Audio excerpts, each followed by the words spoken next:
দর্শক, কল্পনা করুন, একটি দেশের সবচেয়ে গুরুত্বপূর্ণ বিমানবন্দরটিতে একজন উপদেষ্টা বা মন্ত্রীর হ্যান্ড ব্যাগেজ স্ক্যান করা হচ্ছে। হঠাৎ স্ক্যানারে ধরা পড়ে একটি বিশাল ধাতব বস্তু। সেটি আর কিছু নয়, একটি গুলি ভর্তি ম্যাগাজিন।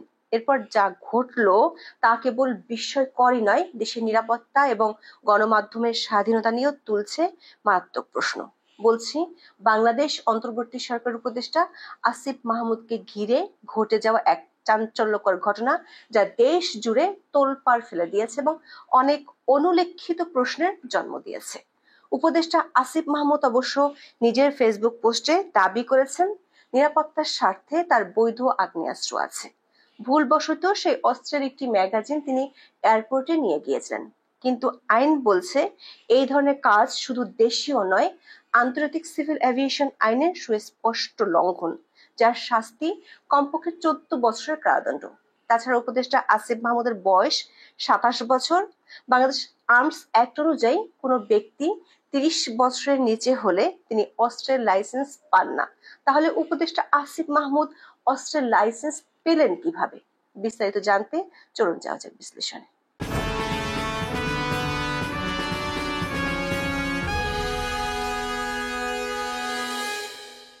আসিফ মাহমুদ সজীব ভুঁইয়া বাংলাদেশের অন্তর্বর্তী সরকারের যুব ক্রীড়া মন্ত্রণালয় এবং স্থানীয় সরকার, পল্লী উন্নয়ন ও সমবায় মন্ত্রণালয়ের দায়িত্বপ্রাপ্ত উপদেষ্টা।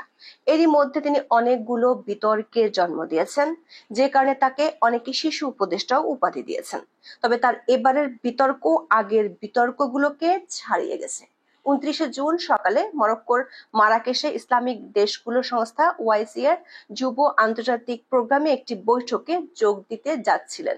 তিনি তার কূটনৈতিক পাসপোর্ট ব্যবহার করে তুর্কি এয়ারলাইন্সের ফ্লাইট নাম্বার টিকে 713 ধরার জন্য 9 নম্বর বোর্ডিং ব্রিজে শনাক্তকরণ ও নিরাপত্তা বা আইএনএস চেক পয়েন্টে ছিলেন।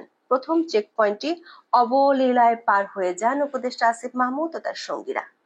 কিন্তু দ্বিতীয় চেকপোস্টে স্ক্যান মেশিনে তার হ্যান্ডব্যাগে একটি বড় ধাতব বস্তু ধরা পড়ে। নিরাপত্তা কর্মীরা তাকে ব্যাগটি দেখানোর জন্য বলেন, আর তখনই বেরিয়ে আসে গুলি ভর্তি ম্যাগাজিন। গুলি ভর্তি ম্যাগাজিন হলে তাকে বলে অ্যামিনিশন ম্যাগাজিন। তবে বিমানবন্দর সূত্রগুলো বলছে ম্যাগাজিন পাওয়া গেলেও অস্ত্র ছিল না। উপদেষ্টা আসিফ মাহমুদও তার ফেসবুক পোস্টে জানিয়েছেন তিনি অস্ত্র বাসায় রেখে এসেছিলেন। এমন অনভিপ্রেত ঘটনায় চেকপোস্টের কর্মকর্তারা বিব্রতকর পরিস্থিতিতে পড়ে যান। বিমানবন্দরে তাৎক্ষণিকভাবে জ্যেষ্ঠ নিরাপত্তা কর্মকর্তাদের ডাকা হয়, কিন্তু এরপর যা ঘটলো তা ছিল অপ্রত্যাশিত। বাংলাদেশের নিরাপত্তা সংস্থাগুলো আসিফ মাহমুদের প্রতি অত্যন্ত নমনীয় আচরণ করে। তাকে আটক করা বা জিজ্ঞাসাবাদ করার কোনো চেষ্টা করা হয়নি। উল্টো তাকে তুর্কি এয়ারলাইন্সের ফ্লাইটে উঠতে দেওয়া হয়। এমনকি তার ব্যক্তিগত সচিব মোহাম্মদ আবুল হাসানকে কোনো জিজ্ঞাসাবাদ বা আটক ছাড়াই বিমানবন্দর ত্যাগ করার অনুমতি দেওয়া হয়। জানা গেছে একজন সচিব বিমানবন্দরে এসে পরিস্থিতি সামাল দেন এবং ম্যাগাজিনটি নিজের হেফাজতে নেন। এরপর আসিফ মাহমুদকে গ্রিন চ্যানেলের মাধ্যমে বিমানে উঠতে সাহায্য করা হয়। ম্যাগাজিনটি তার প্রোটোকল অফিসারের কাছে পাঠিয়ে দেওয়া হয়। আসিফ মাহমুদ দাবি করেন তিনি ভুলবশত ম্যাগাজিনটি ব্যাগে রেখে এসেছিলেন এবং এর জন্য দুঃখ প্রকাশ করেন। তিনি বলেন তাড়াহুড়ার কারণে এটি একটি অনিচ্ছাকৃত ঘটনা। নিজের ফেসবুক পোস্টে তিনি দাবি করেছেন, নিরাপত্তার স্বার্থে আমার লাইসেন্স করা বৈধ অস্ত্র আছে। গণঅভ্যুত্থানের নেতৃত্বের উপরে যেভাবে হত্যা চেষ্টা চালানো হয়েছে কয়েক দফা, তাতে রাখাটাই স্বাভাবিক। যখন সরকারি প্রোটোকল বা সিকিউরিটি থাকে না, তখন নিজের এবং পরিবারের নিরাপত্তা নিশ্চিতের উদ্দেশ্যে লাইসেন্সড অস্ত্র রাখা। ভোরে প্যাকিং করার সময় অস্ত্রসহ একটা ম্যাগাজিন রেখে আসলেও ভুলবশত আরেকটি ম্যাগাজিন ব্যাগেই রয়ে যায়, যেটা স্ক্যানে আসার পর তিনি প্রোটোকল অফিসারের কাছে হস্তান্তর করেন। বিষয়টি সম্পূর্ণ আনইনটেনশনাল বলে দাবি করেন তিনি। কিন্তু এই ব্যাখ্যা কতটা বিশ্বাসযোগ্য? আসিফ মাহমুদ একজন সরকারি উপদেষ্টা, যিনি ছাত্র প্রতিনিধি হিসেবে দেশের ক্যাবিনেটে স্থান পেয়েছেন। তার জন্য সরকারি নিরাপত্তা প্রোটোকল থাকার কথা, অস্ত্র বহন করার কথা তাদের। তার ব্যাগে কেন ম্যাগাজিন থাকবে?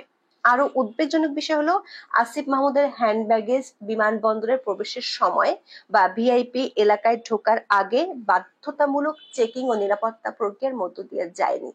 এই ঘটনাটি নিরাপত্তা ব্যবস্থার কার্যকারিতা নিয়ে প্রশ্ন তুলেছে। এই ঘটনা কেবল একটি সাধারণ ভুল ছিল না, এটি একটি গুরুত্বপূর্ণ নিরাপত্তা লঙ্ঘন। দর্শক, 2019 সালের মার্চে অস্ত্র এবং গুলি ঘোষণা ছাড়া এয়ারপোর্টে নেয়ার জন্য আওয়ামী লীগের 2 জন নেতাকে গ্রেপ্তার করা হয়েছিল।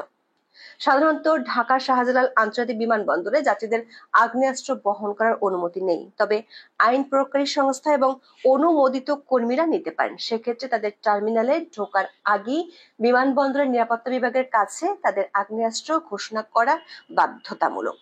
বিমানবন্দরের নিষিদ্ধ সামগ্রিক তালিকায় আগ্নেয়াস্ত্র এবং গোলাবারুদ স্পষ্টভাবে উল্লেখ করা হয়েছে। এসএসআই এর এয়ারক্রাফট রুল অনুযায়ী বিমান বা সামরিক সরঞ্জামের কার্যকারিতার জন্য প্রয়োজনীয় বিস্ফোরক বাদে অন্য কোনো অস্ত্র, গোলাবারুদ, বিস্ফোরক, সামরিক সরঞ্জাম বা অত্যন্ত ধার্য পদার্থ বিমানে বহন নিষিদ্ধ। এই নিষেধাজ্ঞা এমনকি যুদ্ধের গোলাবারুদ বা যুদ্ধের সরঞ্জাম পরিবহনের ক্ষেত্রেও প্রযোজ্য। আন্তর্জাতিক বেসামরিক বিমান চলাচল সংস্থা বা আইসিএও এর নিয়ম অনুযায়ী এটা মানতে বাধ্য। বৈধ লাইসেন্সধারী যাত্রীরা ঢাকা শাহজালাল আন্তর্জাতিক বিমানবন্দর দিয়ে তাদের আগ্নেয়াস্ত্র পরিবহন করতে পারেন, তবে বিমানবন্দরে ঢোকার আগে প্রবেশদ্বারে এবং চেক ইন কাউন্টারে এয়ারলাইনকে আগ্নেয়াস্ত্র ও গোলাবারুদ ঘোষণা করা বাধ্যতামূলক।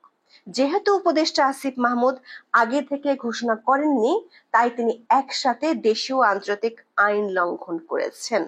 আন্তর্জাতিক সিভিল এভিয়েশন বা আইসিএও, বাংলাদেশের বেসামরিক বিমান চলাচল কর্তৃপক্ষ বা বেবিচক এবং আন্তর্জাতিক বিমান পরিবহন সংস্থা বা আইএটি এর বিপজ্জনক পণ্য বিধিমালা অনুযায়ী কেবিন ব্যাগেজে ম্যাগাজিন বহন করা নিষিদ্ধ, তবে যথাযথ ঘোষণা দিয়ে এবং লক করা প্যাকেজ প্যাকিং নীতি মেনে চেক ইন লাগেজে গুলি ও ম্যাগাজিন নেওয়া যায়।